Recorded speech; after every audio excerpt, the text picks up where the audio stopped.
Good morning friends.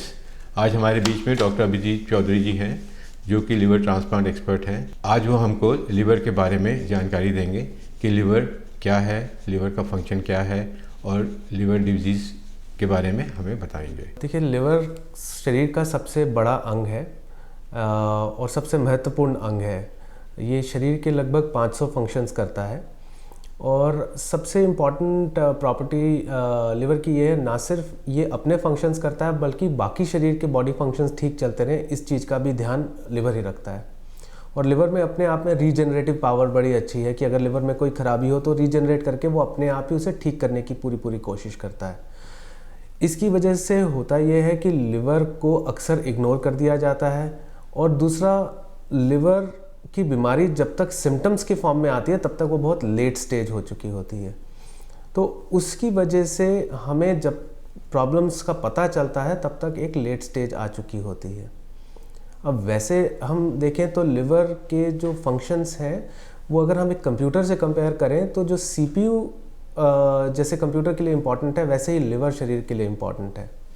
तो ना सिर्फ ये लिवर की जो शरीर के लिए प्रोडक्शन करना ज़रूरी है बल्कि शरीर की गंदगी साफ़ करने का भी एक महत्वपूर्ण काम लिवर करता है। लिवर के फंक्शंस के बाद हम ये जानना चाहेंगे कि ये जो लिवर सिरोसिस होता है इसके क्या क्या कारण हैं। अब लिवर के ख़राब होने के कई कॉमन कारण हैं। हमारे देश में मोस्ट कॉमन कारण लिवर ख़राब होने का है अल्कोहल से होने वाली लिवर की प्रॉब्लम्स, जो कि लोग अगर अक्सर एक्सेसिव अमाउंट में अल्कोहल लेते हैं जिसकी वजह जो लिवर पचा नहीं पाता और लिवर ख़राब होने लगता है। दूसरा कॉमन कारण है वायरल हेपेटाइटिस यानी हेपेटाइटिस बी और हेपेटाइटिस सी से होने वाला लिवर की प्रॉब्लम।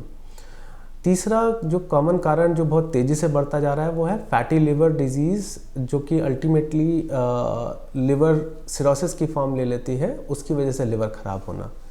कई अन्य कारण हैं जैसे कुछ जेनेटिक कारण हैं, कई कारण जो हम बच्चों में देखते हैं जिसमें कई एंजाइम डेफिशिएंसी होती है तो वो एंजाइम ख़राब होने की वजह से लिवर और स्प्लीन का साइज़ बढ़ जाता है और अल्टीमेटली लिवर ख़राब होने लगता है। या कुछ बच्चे जो बिना बाइल डक्ट के पैदा होते हैं जिन्हें हम बिलियरी एट्रीजिया कहते हैं, जिनका अगर टाइमली ना पता चले यानी पहले 3 महीने में पैदा होने के बाद ना पता चले तो वो लिवर फेलियर की फॉर्म ले लेता है। ये सारे इतने कॉमन कारण नहीं हैं, पर 3 मुख्य जो कारण हैं वो अल्कोहल, वायरल हेपेटाइटिस और फैटी लिवर से होने वाला लिवर की प्रॉब्लम। डॉक्टर साहब, लिवर जो है इसके सिरोसिस के क्या क्या सिम्टम्स हैं? लोगों को इस बारे में नॉलेज नहीं है, जब सिरोसिस हो जाता है तब पता लगता है। जैसे ही लिवर ख़राब होने लगता है तो लिवर की वजह से जो सिम्टम्स हैं बीमारी के वो भी वेरियस बॉडी फंक्शंस को रिप्रेजेंट करते हैं। जो कॉमन सिम्टम्स हैं लिवर ख़राब होने के वो है पीलिया होने लगना, पेट में पानी होने लगना, कमज़ोरी होने लगना, नींद ठीक ना आना। उसके अलावा कई अन्य कारण हैं जैसे जैसे दिमाग पे असर पड़ने लगता है, गंदगी साफ़ नहीं हो पाती लिवर के ठीक काम ना करने की वजह से, तो इंसान का मानसिक संतुलन ख़राब हो जाता है, वो बेहोशी की तरफ बढ़ने लगता है और अल्टीमेटली वो कोमा में जा सकता है।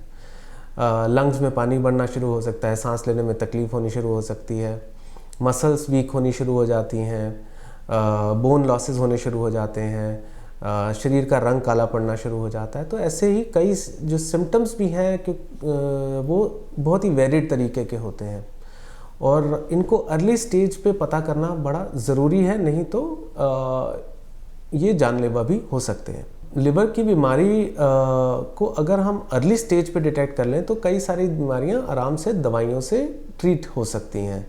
जैसे अगर वायरल हेपेटाइटिस का टाइमली पता चल जाए तो आज की डेट में बहुत अच्छे एंटीवायरल मेडिसिन अवेलेबल हैं जिनसे ये ट्रीट किया जा सकता है। अल्कोहल का सेवन जो ज़्यादा करते हैं वो अपना लिवर चेक कराएं, अगर लिवर पे असर आना शुरू हो रहा है तो अगर वो अल्कोहल बंद कर दें तो लिवर इतना अच्छा रीजनरेटिव पावर रखता है कि वो वापस रीजनरेट करके ठीक हो सकता है।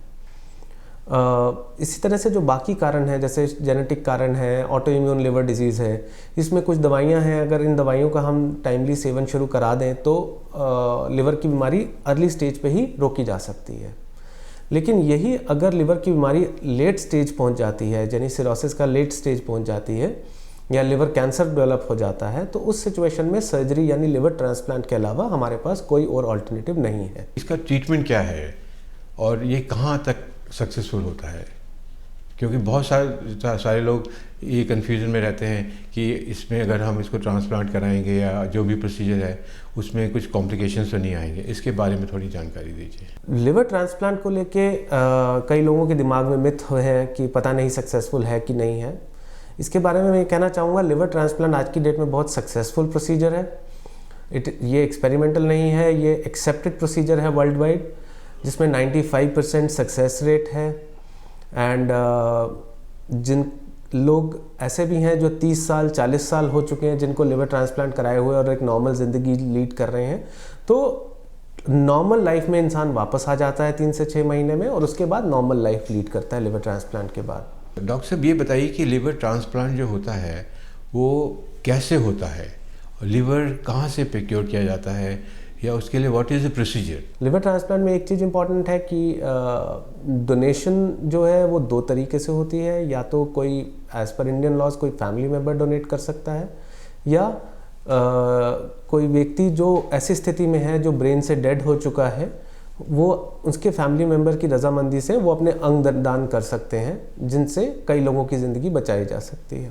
लिवर ट्रांसप्लांट के बाद लाइफ लगभग 3 महीने में बिल्कुल नॉर्मल हो जाती है। बट एक चीज़ इंपॉर्टेंट होती है कि कुछ मेडिसिन्स लेनी होती हैं जो लाइफ लॉन्ग चलती हैं, और चेकअप और ब्लड टेस्ट रेगुलरली कराने होते हैं। डॉक्टर साहब आपने इतनी अच्छी इन्फॉर्मेशन दी, लेकिन अब हमारे दर्शक ये जानना चाहेंगे कि लिवर सिरोसिस को कैसे प्रिवेंट किया जाए। अगर हम अर्ली स्टेज में पता कर लें तो हम बहुत सारी बीमारी को मेडिसिन से प्रिवेंट कर सकते हैं।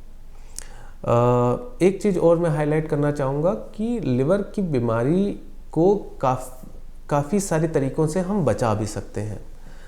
सबसे इम्पॉर्टेंट चीज़ है, जिस तरीके से मैंने कारण बताए, उन्हीं कारणों को प्रिवेंट करने के लिए एक्सेसिव अमाउंट में अल्कोहल नहीं लेना चाहिए। जो वैक्सीनेशंस हेपेटाइटिस ए और हेपेटाइटिस बी के लिए अवेलेबल हैं वो सबको लगवानी चाहिए। मेडिसिन्स जो ओवर द काउंटर मेडिसिन्स हैं, लोग बिना प्रिस्क्रिप्शन के, बिना डॉक्टर के एडवाइस के लेते हैं, उसकी वजह से कई बार साइड इफ़ेक्ट्स हो जाते हैं, और कई सारे मरीज हमारे पास एंड स्टेज लिवर डिजीज़ यानी लिवर फेलियर के साथ आते हैं। पर्टिकुलरली कई लोग जो पेन किलर्स बहुत ज़्यादा लेते हैं या कई अनप्रिस्क्राइब्ड मेडिसिन ज़्यादा लेते हैं, उससे ये वाली प्रॉब्लम्स हो सकती हैं। तो बिना प्रिस्क्रिप्शन के, बिना डॉक्टर के एडवाइस के कोई मेडिसिन ना लें। एक मैंने कारण बताया फैटी लिवर से होने वाली बीमारी, ये अक्सर हम देखते हैं कि जो हमारे डाइट अगर ठीक ना हो और मोटापा बढ़ता जाए तो उससे लिवर फैटी होने लगता है और अल्टीमेटली ख़राब होने लगता है। तो एक लाइफस्टाइल अच्छा मेंटेन करें, ओबेसिटी अवॉइड करें, एक एक्टिव लाइफस्टाइल रखें। और कुछ चीज़ें हैं जो परहेज़ रखने बड़े ज़रूरी हैं, जैसे सेफ़ प्रैक्टिसेस यानी सेफ़ सेक्स प्रैक्टिसेस।